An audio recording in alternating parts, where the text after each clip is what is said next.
Office ہے، آپ کے آفس میں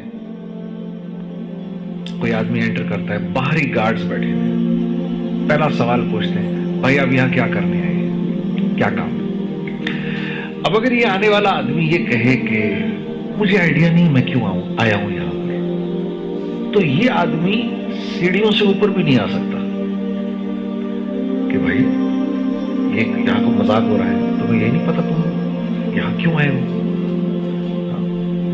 تو ایک آفس، ایک نارمل سا آفس، یہاں تو کوئی آدمی بغیر مقصد اور بغیر وجہ کے آ نہیں سکتا، تو اس کائنات کے اندر میں اور آپ بغیر وجہ کے ہیں، تو قرآن اس کو کیسے بیان کرتا ہے؟ تو قرآن کہتا ہے افحسبتم انما خلقناکم عبثا وانکم الینا لا ترجعون۔ افحسبتم، کیا سوچ رہے ہو؟ کیا تمہارا خیال ہے تم ایسے ہی پیدا کیے گئے ہو؟ تم خود تو کوئی چیز بغیر وجہ کے تخلیق نہیں کرتے، تو تم نے اپنے رب سے یہ توقع رکھی ہوئی ہے کہ اس نے یہ سارا کا سارا جو کائنات کا نظام بنایا ہوا ہے یہ بے وجہ ہے، اسی کو وجہ نہیں ہے۔ فتعال اللہ الملک الحق لا الہ الا هو رب العرش الکریم۔ تم اس سے تمہیں یہ لگتا ہے کہ یہ تم بغیر وجہ کے بیٹھے ہو یہاں پر، ایسے پیدا کر دیا گیا بغیر وجہ کے۔ تو یہ انسان کا سب سے بڑا مسئلہ ہے، اپنی علم اور اپنی سوچ سے، اور انسان کا جتنا بھی علم ہے اس کا محور یا تو اس کی نظر ہے یا اس کی زندگی کے تجربے ہیں۔ وہ یہ اوپر تک دیکھ سکتا ہے، اس کے آگے اس کو کچھ نہیں پتا کیا ہے، یہ اس کی زندگی کے تجربے ہیں جو اس نے سوچ رکھے۔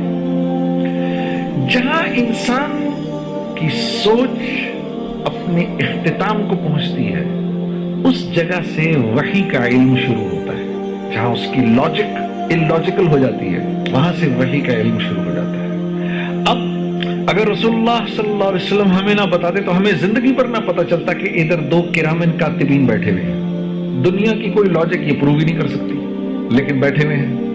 اسی لیے قرآن نے جب کہا نا ذالک الکتاب لا ریب فیہ، تو پہلی جو قرآن نے بات ماننے والوں کی صفت بتائی وہ یہ بتائی کہ یہ ہدایت دیتی ہے کن لوگوں کو؟ متقیوں کو، مدلل متقین، جو اللہ سے ڈرتے ہیں، صرف اس کو اس کتاب سے نفع ہوگا اور کسی کو نہیں ہوگا۔ جو اللہ سے ڈر رہا ہے اللہ اس کتاب کے ذریعے اس کو صراط مستقیم پر چلائے گا، ہر ایک نہیں چل سکے گا۔ اور ڈرنے والوں کی پہلی صفت کیا ہے؟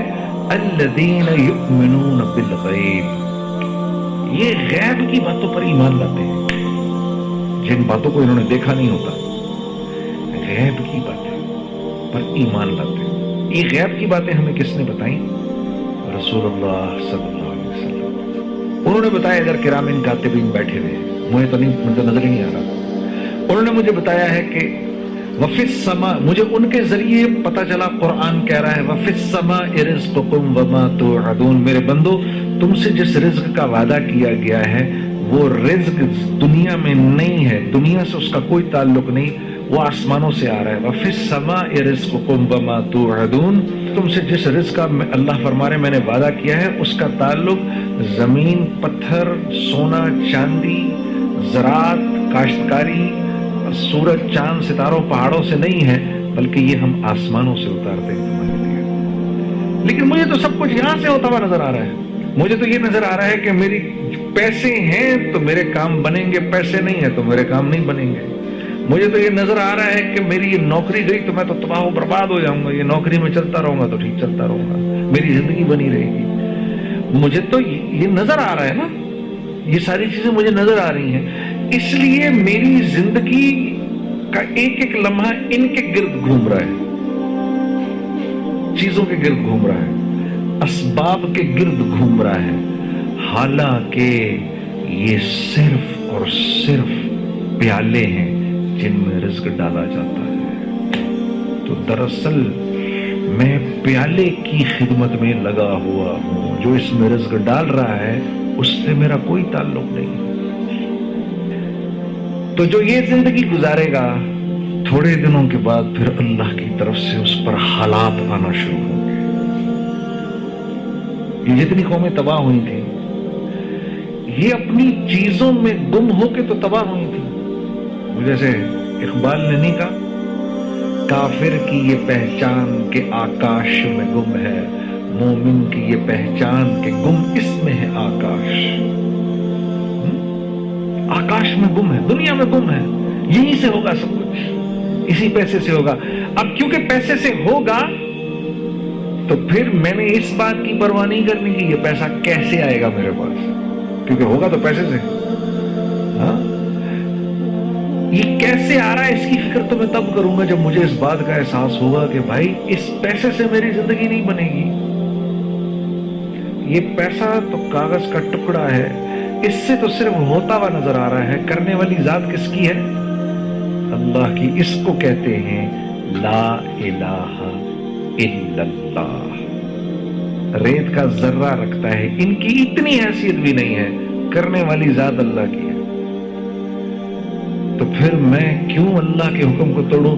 یہی وجہ تھی کہ جب جبرائیل نے آ کے ابراہیم علیہ السلام سے کہا کہ یہ نمرود تو آپ کو آگ میں پھینکنے والا ہے، تو آپ کہیں تو بچا لیں آپ کو، تو پوچھا کہ مجھے تم اللہ کے حکم سے آئے ہو یا اجازت لے کر آئے؟ کہا جی حکم سے نہیں آئے، اجازت لے کر آئے۔ تو کہا نہیں پھر تمہاری ضرورت نہیں ہے،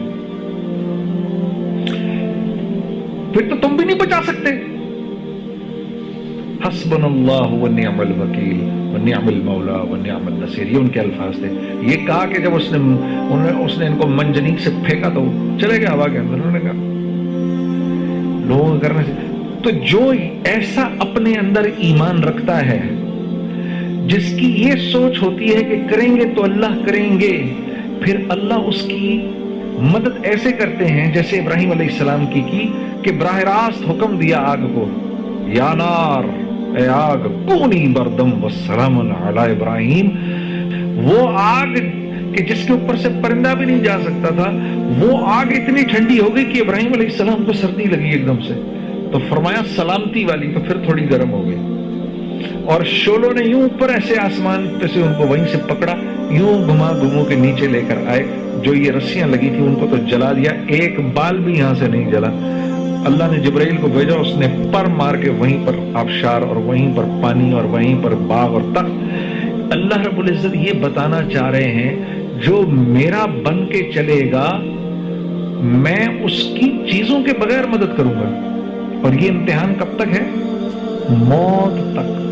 موت تک، موت تک اللہ کے ہر غیر کی نفی کرنی ہے۔ نہیں ان سے نہیں ہوگا، یہ نہیں، اس سے کچھ نہیں ہوگا، کریں گے تو اللہ کریں گے۔ یہ 100 تلواریں اس میں اللہ مجھے نکال کے لے جائے گا، یہ نہیں کر سکتی۔ یہ تب مارے گی جب اللہ کا حکم ہوگا، ورنہ یہ نہیں کچھ کر سکتی۔